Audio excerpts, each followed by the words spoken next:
मेरा नाम हारिस हसन है। मैं पेशे से टीचर हूँ। मैं बचपन से भूत प्रेत और आत्मा इन सब चीजों पर कभी विश्वास नहीं करता था। लेकिन वो कहते हैं ना कि जब अपनी पर आ जाती है तो ना यकीन करने वाली चीजों पर भी यकीन करना पड़ता है।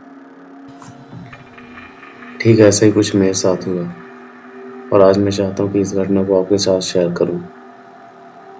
बात उस समय की है जब मैं अपने दोस्त श्यामलाल की शादी में गया था।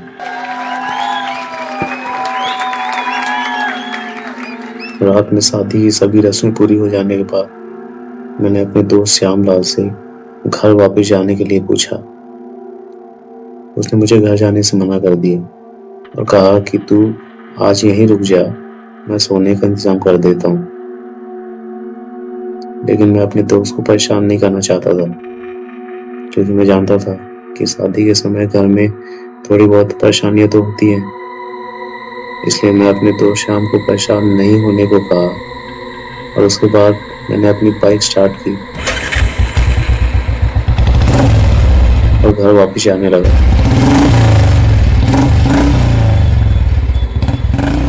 उस वक्त रात के कुछ 12 साढ़े 12 बज रहे थे। सड़क एकदम खाली था और चारों तरफ सन्नाटा। दूर दूर तक एक भी आदमी नजर नहीं आ रहा था। सड़क के किनारे घना जंगल और पहाड़ भी थे, जो अपने आप में डर का माहौल बना रहा था। लेकिन मुझे इन सब से क्या फर्क पड़ता है, मैं तो बस अपनी मस्ती में बाइक चला रहा था।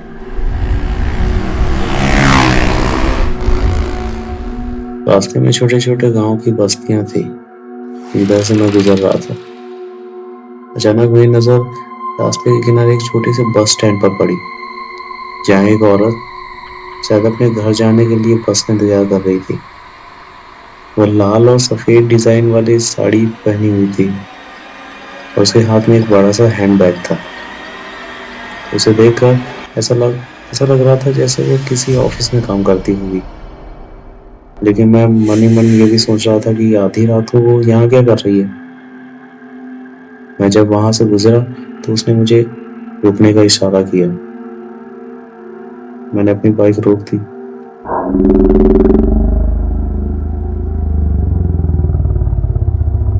बाइक रुकने के साथ वो मेरे थोड़ा नजदीक आई और कहने लगी कि क्या आप मुझे थोड़ी देर तक लिफ्ट दे सकते हैं। इस पर मैं थोड़ा सा झिझका, लेकिन बाद में मैंने सोचा कि एक अकेली औरत है, इतनी रात को अकेले बस का वेट कर रही है और दूर दूर तक किसी बस ऑटो या दूसरी सवारी का नाम निशान नहीं है। तो मैंने अपने मन में सोचा कि मुझे उस औरत की मदद कर देनी चाहिए। शायद आप भी वही करते जो मैंने किया। मैंने ना चाहते हुए भी उसे हाँ कह दिया। वह मेरे पीछे बाइक पर आकर बैठ गई और मैंने अपनी बाइक स्टार्ट की और चलने लगा। रास्ते में मैंने उस औरत से पूछा कि आप रहती कहाँ हैं और क्या करती हैं और वहाँ क्या कर रही थी आप। उसने मुझे बताया कि मैं यहाँ एक ऑफिस में काम करती हूँ और मैं पहाड़ के पीछे एक छोटी सी बस्ती है, वहाँ रहती हूँ।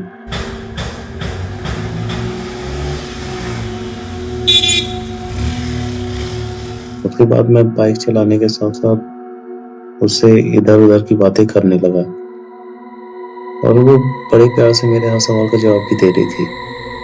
सच कहो तो मुझे भी उनसे बात करने में अच्छा लग रहा था और मैं इस छोटे से सफर में उनसे काफी घुल मिल गया था। थोड़ी दूर और चलने के बाद उसने मुझसे मेरा नाम, पता और क्या करता हूँ ये सब पूछा। मैं उसको बताने लगा, मेरा नाम हारिस हसन है, मैं टीचर हूँ, और सब बात बताते हुए मैं अपनी धुन में बाइक चलाए जा रहा था। रास्ते में पहाड़ के पास अचानक से उसकी आवाज आना बंद हो गई।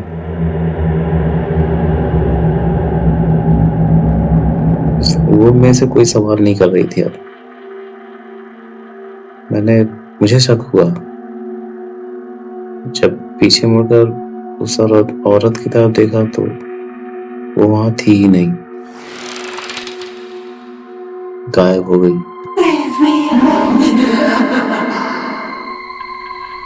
मैं बहुत डर गया था। मेरे हाथ पैर मानो फूल गए थे। आगे एक पहाड़ था। मैंने अपनी बाइक की रफ्तार तेज कर दी और तेजी से मैं अपने घर आ गया।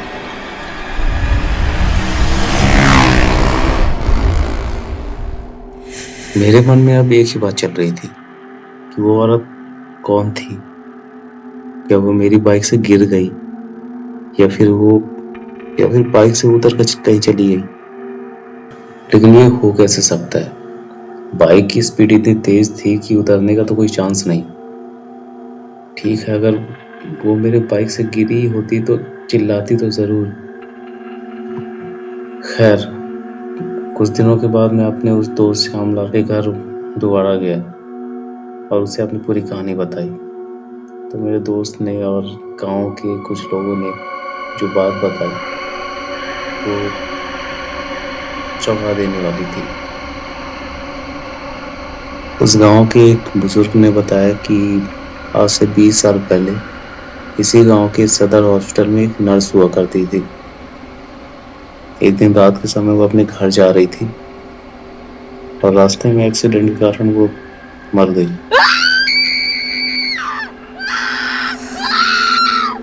उस घटना के बाद आज भी उसकी आत्मा भटकती है और रास्ते में आने जाने वाले लोगों को परेशान करती है और कई बार तो उसका एक्सीडेंट भी करा देती है।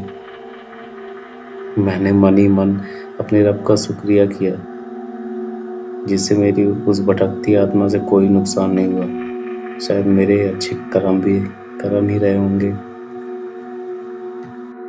Alright guys, that's for today. आपको ये कहानी कैसी लगी? और फ्यूचर में ऐसी कहानी सुनते रहने के लिए stay tune and thank you.